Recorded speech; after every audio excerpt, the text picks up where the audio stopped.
شیخ محی الدین ابن عربی کہتے ہیں، اے لوگوں جو تم سب یہاں میرے پاس بیٹھے ہو، تمہارا خدا میرے پاؤں کے نیچے ہوتا ہے، تمہارا خدا میرے قدموں کے نیچے ہوتا ہے۔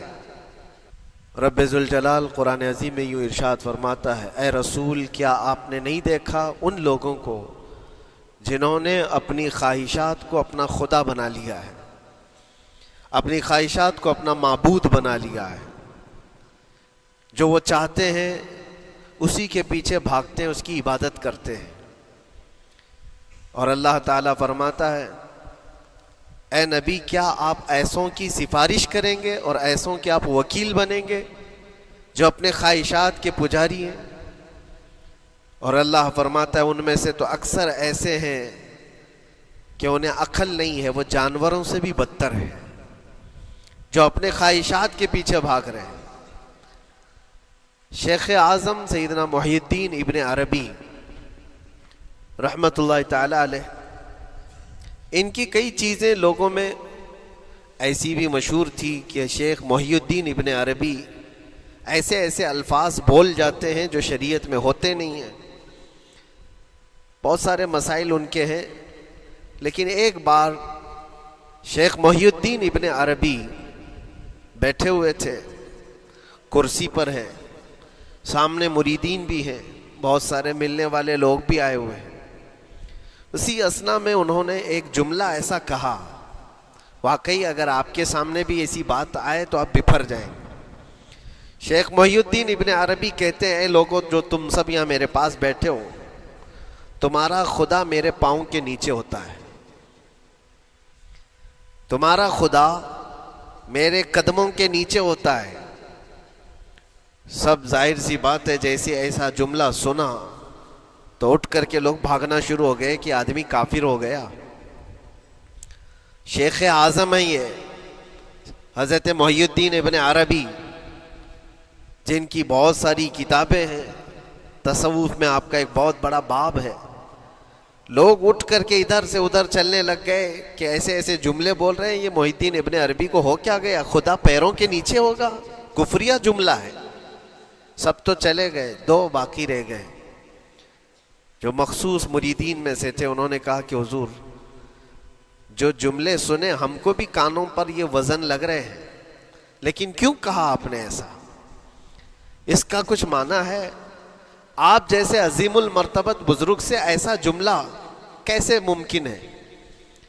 انہوں نے فرمایا کہ ان سب کو بھی تو یہ پوچھنا چاہیے تھا میرے بولنے کا مطلب کیا ہے، فوراً بدگمانی کیا اور بھاگ گئے۔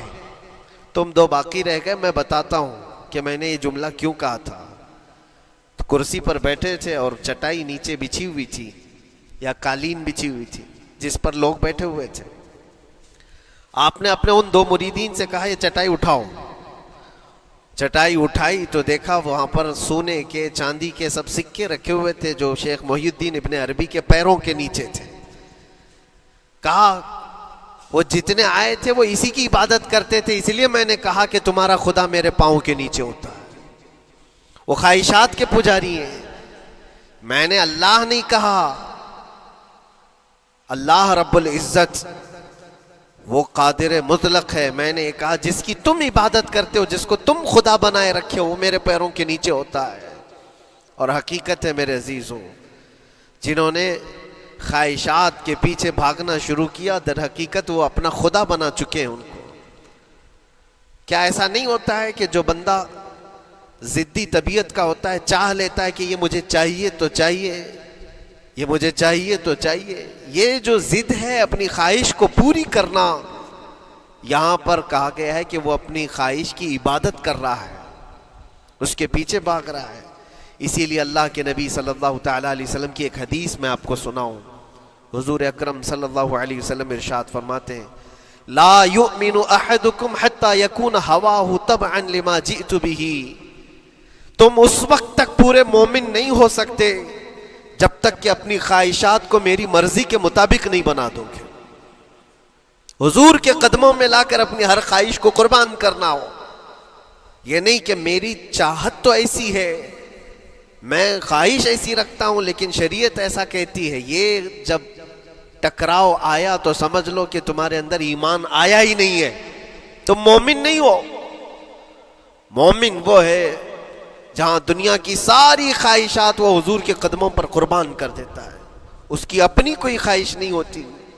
اسی لیے میں اکثر یہ کہتا ہوں ان نوجوانوں سے جن کو کچھ نصیحت کی جائے تو وہ کہتے ہیں کہ مولانا ہماری لائف ہے، ہمیں انجوائے کرنے دی جائے، یہ ابھی تو ہماری لائف ہے، ہماری اپنی لائف کو ہمیں انجوائے کرنے دیا جائے۔ نادان، کس نے کہا کہ تیری اپنی لائف ہے؟ تیری لائف ہے کہاں؟ زندگی یہ نہیں کسی کی کسی کے لیے، زندگی ہے نبی کی نبی کے لیے، اور نہ سمجھ مرتے ہیں زندگی کے لیے، ارے جینا مرنا ہے سب کچھ نبی کے لیے۔ جو خواہشات کو لا کر کے حضور کے قدموں پر رکھ دیتا ہے تو پھر وہ کہتا ہے میرے عزیزو، وہ پھر آ کر کے یہ کہتا ہے اپنی خواہشات، اپنی طبیعت جہاں سب مر جاتی آدمی کی، اس کی اپنی کچھ نہیں ہوتی، تب اس مومن کی زبان سے یہ نکلتا ہے یا رسول اللہ زمین و زمان تمہارے لیے، مکین و مکان تمہارے لیے، چنین و چنا تمہارے لیے، بنے تو جہاں تمہارے لیے، ہم آئے یہاں تمہارے لیے، اٹھے بھی وہاں حضور کے لیے۔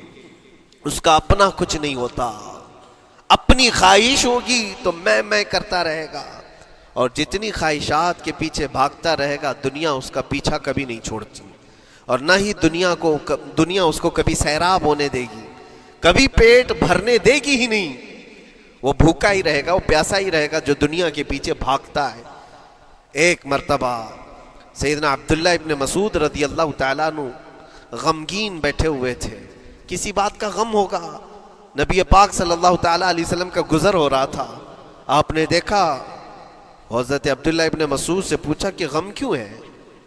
تو آپ خاموش رہے، تو اللہ کے نبی صلی اللہ علیہ وسلم نے ایک جملہ فرمایا جو آج ہم سب کے لیے سبق ہے میرے عزیزوں، فرماتے ہیں لا تکثر ہمک ما یقدر یکن، اپنے غم کو زیادہ مت بڑھا، جتنا لکھا ہے اتنا مل کے رہے گا، وما ترزق یأتک، جتنا اللہ نے رزق لکھا ہے وہ آ کر رہے گا، وہ تیرے پاس آ جائے گا۔